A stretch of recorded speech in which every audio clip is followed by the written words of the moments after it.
ಇವಾಗಿನ ಕಾಲದೊಳಗೆ ಮೂಕ ಪ್ರಾಣಿಗಳಂತಂದ್ರೆ ಎಲ್ಲರಿಗೂ ಭಾಳ ಅಂದ್ರೆ ಭಾಳ ಜೀವ. ಯಾಕಂತ ಹೇಳಿದ್ರೆ ಮೂಕ ಪ್ರಾಣಿಗಳಷ್ಟು ಹಾನೆಸ್ಟ್ ಮನಸ್ಸು ಯಾವ ಮನುಷ್ಯನಲ್ಲೂ ಇಲ್ಲ ಅಂತ. ಸೊ ಈಗಲೂ ಕೂಡ ಇದೇ ಥರ ಒಂದು ಸ್ಟೋರಿ ಅಟ್ಲಾಂಟಿಕಾದ ಪೆಂಗ್ವಿನ್ ಕತೆ ಅಂತ ಹೇಳಿ ನಿಮಗೆ ನಾನು ಥಂಬ್ನೇಲ್ ನೋಡಿದಿರಿ ನೀವು ನಂದು. ಸೊ ಇದರಲ್ಲಿ ಏನಪ್ಪಾ ಅಂತಂದ್ರೆ ಒಬ್ಬ ಸಂಶೋಧಕ ಆ ಪೆಂಗ್ವಿನ್ ಮೇಲೆ ನಡೆಸಿದ ಸಂಶೋಧನೆ ಏನು, ಆ ಪೆಂಗ್ವಿನ್ನ ಮನಸ್ಥಿತಿ ಮನುಷ್ಯರ ಮನಸ್ಥಿತಿ ಇದ್ದಂಗಾಯ್ತಾ ಅಥವಾ ಆ ಒಂದು ಪೆಂಗ್ವಿನ್ನಿನ ಮೈಂಡಲ್ಲಿ ಏನಿದೆ ಅನ್ನೋದ್ರ ಬಗ್ಗೆ ಸಂಪೂರ್ಣವಾಗಿ ಈ ವಿಡಿಯೋದಲ್ಲಿ ನಾನು ನಿಮ್ಗೆ ಹೇಳ್ತೀನಿ.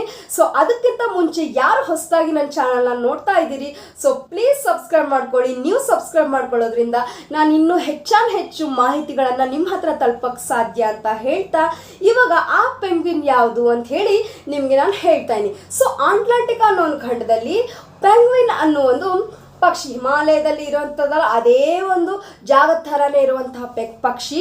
ಈ ಪೆಂಗ್ವಿನ್ನ ಮೇಲೆ ಅಂದರೆ ಕೇವಲ ಒಂದು ಪೆಂಗ್ವಿನ್ನ ಮೇಲೆ ಸಂಶೋಧಕ ಮಾಡ್ತಾ ಇರಲಿಲ್ಲ ಸಂಶೋಧನೆ, ಇಲ್ಲಿ ಹಲವಾರು ಪೆಂಗ್ವಿನ್ಗಳ ಮೇಲೆ ಸಂಶೋಧನೆ ಮಾಡ್ತಾ ಇತ್ತು. ಸೊ ಇಲ್ಲಿ ಇಂತಹ ಒಂದು ಸಂದರ್ಭದೊಳಗೆ ಒಂದು ಪೆಂಗ್ವಿನ್ ಯಾವಾಗಲೂ ಕೂಡ ಒಂದು ಗುಂಪಿನ ಜೊತೆನೆ ಇರ್ತದೆ. ಯಾವುದೇ ಪೆಂಗ್ವಿನ್ ಆಗಲಿ, ಅದು ಪಕ್ಷಿಗಳೇ ಆಗಲಿ ಪ್ರಾಣಿಗಳೇ ಆಗಲಿ, ಆಲ್ಮೋಸ್ಟ್ ಹಿಂಡು ಗುಂಪುಗಳೊಳಗೆ ಇರ್ತೈತಿ. ಸೊ ಇಲ್ಲೂ ಕೂಡ ಒಂದು ಪೆಂಗ್ವಿನ್ ಆದರೆ ಪರ್ಟಿಕ್ಯುಲರ್ ಆಗಿ ಹೆಸರು ಯಾರು ಇಟ್ಟಿಲ್ಲ. ಯಾಕಂತಂದ್ರೆ ಕೇವಲ ಆ ಒಂದು ಮೈಂಡ್ ಏನಿದೆ ಅಂತ ಹೇಳಿ ಸಂಶೋಧಕ ನೋಡ್ದ, ಬಟ್ ಹೆಸರು ಏನೂ ಇಟ್ಟಿಲ್ಲ. ಸೊ ಆ ಪೆಂಗ್ವಿನ್ ಗುಂಪೊಳಗೆ ಹೋಗದೆ ಪರ್ಟಿಕ್ಯುಲರ್ ಆಗಿ ಒಂದು ಬೆಟ್ಟದ ತುದಿಗೆ ಅಂದರೆ ಒಂದು ಹಿಮಾಲಯ ಥರ ಇರೋ ಒಂದು ಬೆಟ್ಟದ ತುದಿಗೆ ಹೊಂಟಿತ್ತು. ಸೊ ಈ ಒಂದು ಸಂಶೋಧಕ ಏನು ಅನ್ಕೊಂತಾನೆ, ಪಾಪ ಈ ಪೆಂಗ್ವಿನ್ ಮೇ ಬಿ ದಾರಿ ತಪ್ಪಿರ್ಬೋದು ಅಂತ ಹೇಳಿ ಆ ಪೆಂಗ್ವಿನ್ನ ಕರ್ಕೊಂಡು ಆ ಗುಂಪೊಳಗೆ ಹೋಗಿ ಸೇರಿಸ್ತಾನೆ. ಯಾರು? ಈ ಸಂಶೋಧಕ ದಾರಿ ತಪ್ಪೈತಿ ಅಂತ. ಆದರೆ ಆ ಪೆಂಗ್ವಿನ್ ಮತ್ತೆ ಹೊಳ್ಳಪಸ ಗುಂಪಿನಿಂದ ಹೊರಗೆ ಬಂದು ಮತ್ತೆ ಸೇಮ್ ಅದ ಪ್ಲೇಸಿಗೆ ಹೊಂಟ. ಸೊ ಸಂಶೋಧಕ ಥಿಂಕ್ ಮಾಡ್ದ, ಆ ಒಂದು ಪೆಂಗ್ವಿನ್ನಿನ ಮನಸ್ಥಿತಿ ಯಾವ ಒಂದು ಪೀಕ್ ಲೆವೆಲಿಗೆ ಹೋಗೈತಂತಂದ್ರೆ ಆ ಒಂದು ಪೆಂಗ್ವಿನ್ನಿನ ಹಳೆ ಕಾಲದೊಳಗೆ ಜನ ಹೇಳ್ತಿದ್ರು, ತಾನು ಪ್ರೀತಿ ಮಾಡಿರೋ ಹುಡುಗಿ ಆಗಿರ್ಬೋದು ಅಥವಾ ಒಂದು ಪ್ರೀತಿ ಮಾಡಿರೋ ವಸ್ತುನೇ ಆಗಿರ್ಬೋದು, ಅದರಿಂದ ಏನಾದರೂ ಅಗಲಿದ್ರೆ ಅಥವಾ ಅದರಿಂದ ಏನಾದರೂ ಸತ್ತು ಹೋದ್ರೆ, ಅದರಿಂದ ಏನಾದರೂ ದೂರ ಆದ್ರೆ ಅದು ಮಾನಸಿಕವಾಗಿ ಕುಗ್ಗುತ್ತೈತಿ. ಇನ್ನೊಂದು ಕಡೆ ಹೊಂದ್ಕೊಂಗಿಲ್ಲ, ಅದು ಇನ್ನೊಂದು ಕಡೆ ಹೋಗಿ ಅಟ್ಯಾಚ್ಮೆಂಟ್ ತಗೊಂಗಿಲ್ಲ. ಸೊ ಅದು ತನ್ನ ಒಂದು ಇರೋವಂಥ ಜೀವಿತಾವಧಿಯೊಳಗೆ ತನ್ನನ್ನೇ ತಾನು ಕುಗ್ಗಿಸ್ಕೊಂಡು ತನ್ನ ಉಸಿರನ್ನ ಕೊನೆ ಮಾಡ್ತೈತಿ.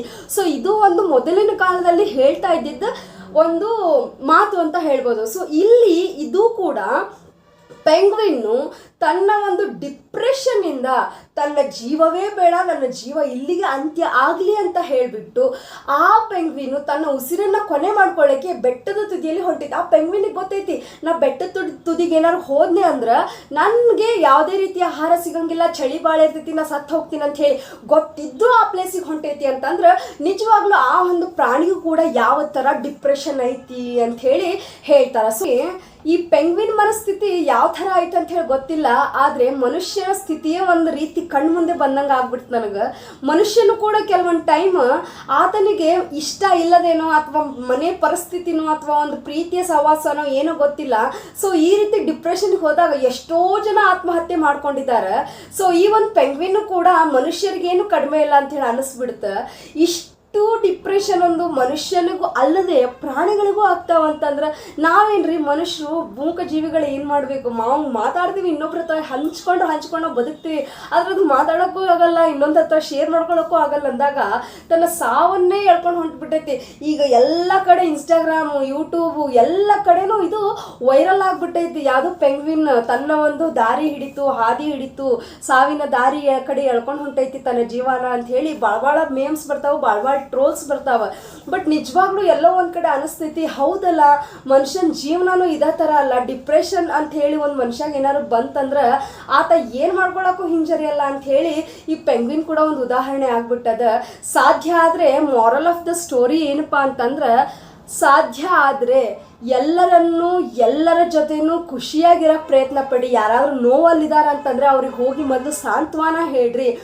ನಿಮ್ಮ ಖುಷಿಗೆ ಬರ್ತಾರೋ ಅಂಥೇಳಿ ಅವರಿಗೆ ಅವಶ್ಯಕತೆ ಬಳಸ್ಕೊಳಕ್ಕೆ ಹೋಗಬೇಡ್ರಿ. ಒಂದು ಟ್ರೂ ಮನಸ್ಸಿಂದ ಆ ವ್ಯಕ್ತಿಗೆ ಸಮಾಧಾನದ 4 ಮಾತು ಹೇಳ್ರಿ.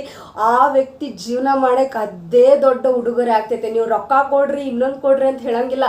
4 ಸಕ್ರಿ ಅಂತ ಮಾತಾಡ್ರಿ, ಇಷ್ಟ ದೊಡ್ಡದಾಗುತ್ತೆ. ಸೊ ಈ ಒಂದು ವಿಡಿಯೋ ಮೂಲಕ ಹೇಳೋದಿಷ್ಟೇ. ಜೀವನ ಭಾಳ ಇಷ್ಟ ಐತಿ, ಇಷ್ಟ ತಿಳ್ಕೊಂಡ್ರೆ ಭಾಳ ಚಲೋ ಇರ್ತೀವಿ.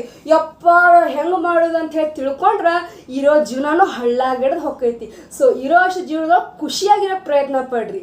And thank you so much ಎಲ್ರಿಗೂ ಯಾರು ನನ್ನ ಚಾನಲ್ನ ಸಬ್ಸ್ಕ್ರೈಬ್ ಮಾಡ್ಕೊಳ್ತಾ ನಾವು ಈ ಒಂದು ವಿಡಿಯೋಕ್ಕೆ ಮುಕ್ತಾಯ ಹಾಡ್ತಾ ಇದ್ದೀವಿ. ಸೊ ಪೆಂಗ್ವಿನ್ ಕತೆ ಯಾರು ಮರೆಯೋಕ್ಕೆ ಹೋಗ್ಬೇಡ್ರಿ. ಯಾಕಂತಂದ್ರೆ ಆ ಒಂದು ಜೀವನೂ ಕೂಡ ನಮ್ಮ ಜೀವನದ ಮೇಲೆ ಅವಲಂಬಿತ ಆಗಿರ್ತದೆ.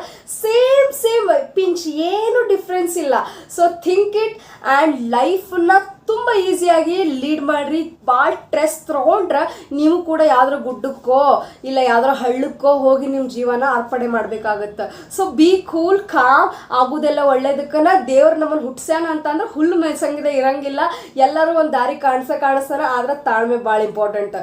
ಕೋಪಕ್ಕೆ ಬುದ್ಧಿ ಕೊಟ್ರೆ ನಮ್ಮ ಜೀವ ಕೈ ಎಲ್ಲಿರ್ತೈತಿ ಮೇಲೆ ಇರ್ತೈತಿ. ಸೊ ಇರೋವಂಥ ವ್ಯಕ್ತಿಗಳಿಗೋಸ್ಕರ ಬದುಕ್ರಿ, ಅಪ್ಪ ಅಮ್ಮನಿಗೋಸ್ಕರ ಬದುಕ್ರಿ, ಯಾವತ್ತೂ ಲೈಫಲ್ಲಿ ಹ್ಯಾಪಿಯಾಗಿರಿ ಅಂತ ಹೇಳ್ತಾ ನಾ ಈ ಒಂದು ವಿಡಿಯೋಕ್ಕೆ ಮುಕ್ತಾಯ ಹಾಡ್ತಾ ಇದ್ದೀನಿ. Thank you so much everyone. I love you all. Bye.